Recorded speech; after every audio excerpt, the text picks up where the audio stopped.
Sandra lived a life too perfect to be true, until the past she thought she'd buried came back wearing an apron and a smile. At 29, Sandra's life looked like something carved out of a sweet dream. She had everything many women prayed for: a wealthy husband, a home that smelled of imported polish, and a wardrobe that could shame a boutique. Chief Ina, one of Enugu's biggest building contractors, doted on her like she was his first child. He bought her a Lexus to ease her errands, flew her to Bua for spa weekends, and turned their wedding anniversaries into yearly mini-festivals. "Anything for my Sandra baby," he loved to say, slipping envelopes of crisp Naira notes into her hand like other men handed out biscuits. Sandra's life had only one rule: never lift a finger.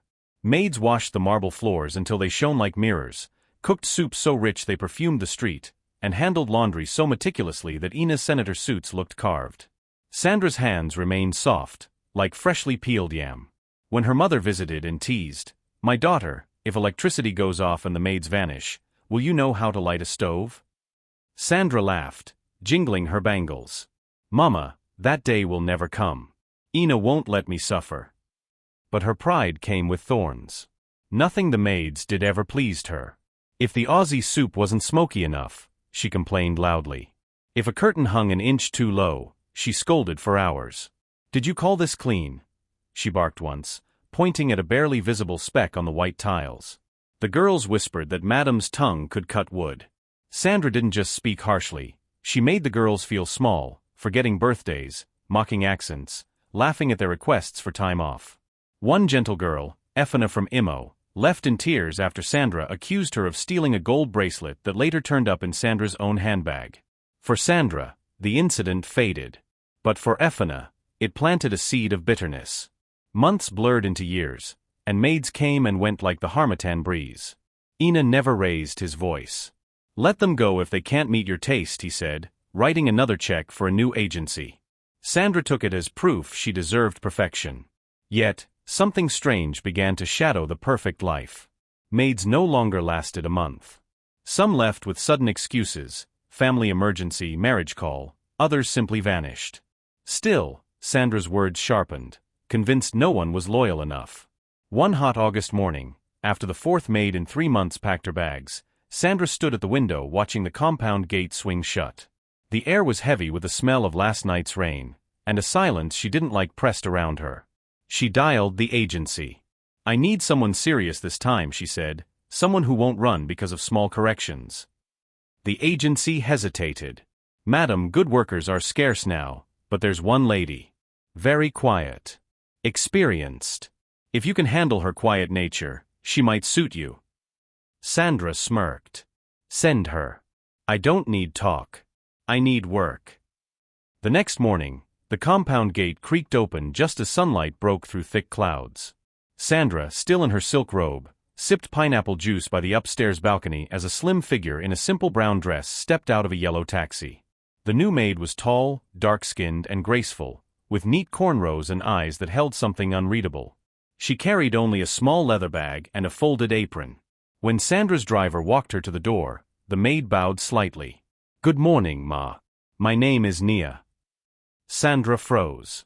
The name stirred a distant echo she couldn't place but brushed it off. "You're the one from the agency?" "Yes, Ma." "Fine. Drop your bag. I don't like lateness or excuses. You'll clean the whole house first, then prepare breakfast for Chief Ina and me. I don't eat heavy food in the morning, just oat porridge with fruit. Make sure everywhere is spotless. I don't tolerate laziness." Nia nodded, eyes lowered. Her calmness irritated Sandra, but at least she wasn't chattering like the last girl. By mid-morning, the house smelled of polish and warm oats. Nia noticed details Sandra had never seen with previous maids. The flower vases shone as though new, the staircase rail gleamed without a single fingerprint, and even the stubborn bathroom tiles looked freshly installed.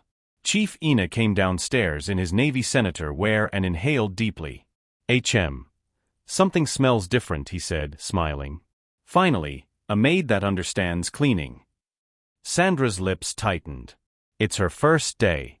Let's wait and see. Yet Nia worked with a precision that felt rehearsed. She moved like someone who already knew the house's heartbeat, the cutlery, the window latches, the exact shelf for Ina's favorite wine glass. Each time Sandra tried to find fault, The words died on her tongue. That night, as Sandra prepared for bed, she heard faint humming drifting from the servants' quarters. The tune was soft yet strangely familiar, like a childhood lullaby.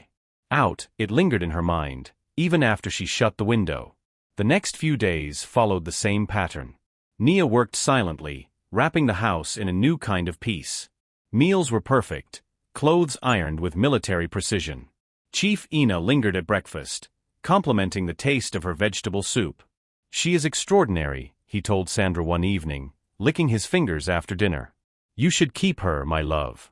Maybe we finally found the right person." Sandra forced a smile, but something inside tightened.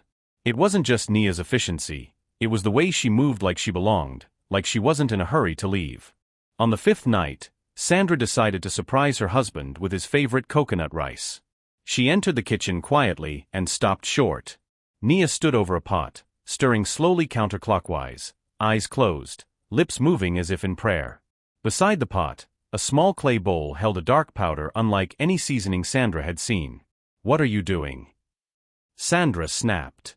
Nia opened her eyes calmly. "It's how my mother taught me, Ma. For richer taste." Sandra frowned, unsettled by the faint smile tugging at Nia's lips. She wanted to shout, to question the powder, but something in those steady eyes made her throat tighten.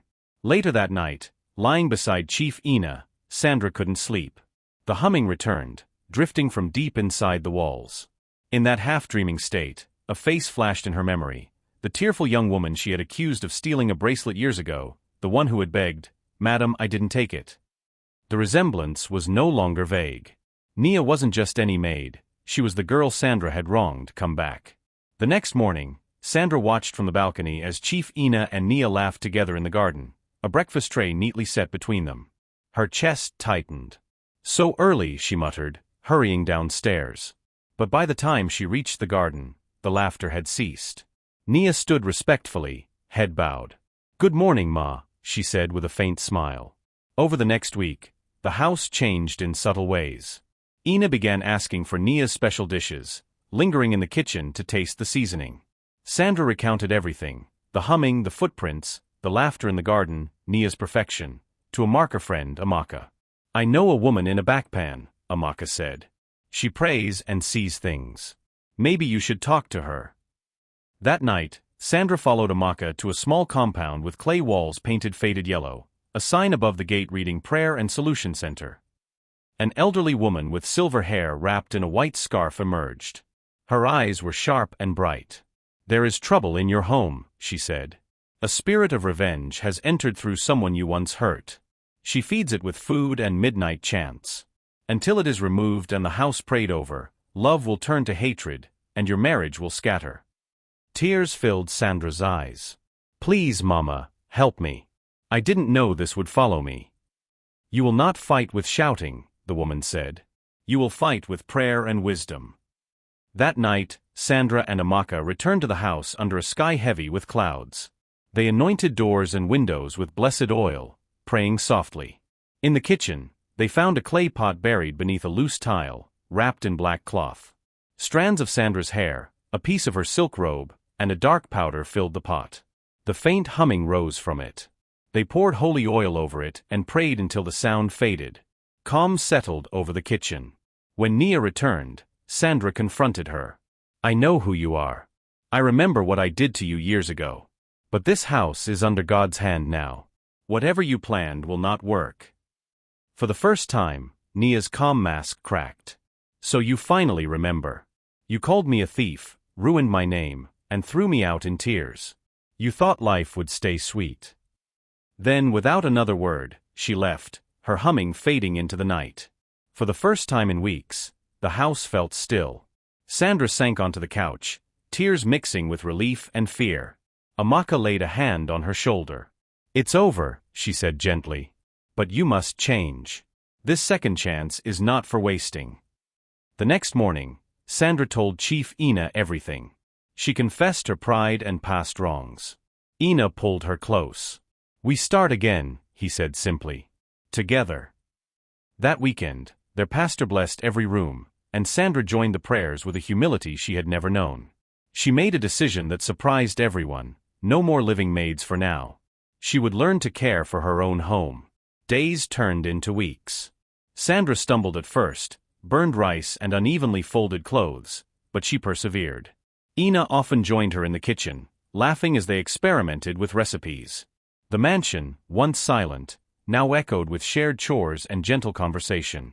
Sometimes at night, when the wind rustled the mango trees, Sandra remembered Nia's final words. The wound you planted will follow you until you learn humility. But instead of fear, she felt gratitude. Those words had become a mirror, showing her who she had been and who she was becoming. Months later, Sandra visited the elderly woman to give thanks. The enemy came wearing an old face, the woman said. But what it meant for destruction, God turned into correction. Sandra left with a lighter heart, no longer seeing housework as punishment, but as a way to nurture love and peace. She understood that not every battle ends with revenge. Some are meant to plant humility so a home can truly stand. Moral of the story: pride opens doors that even wealth cannot close. A heart that refuses humility invites storms disguised as help, but repentance and wisdom can rebuild what pride tries to scatter.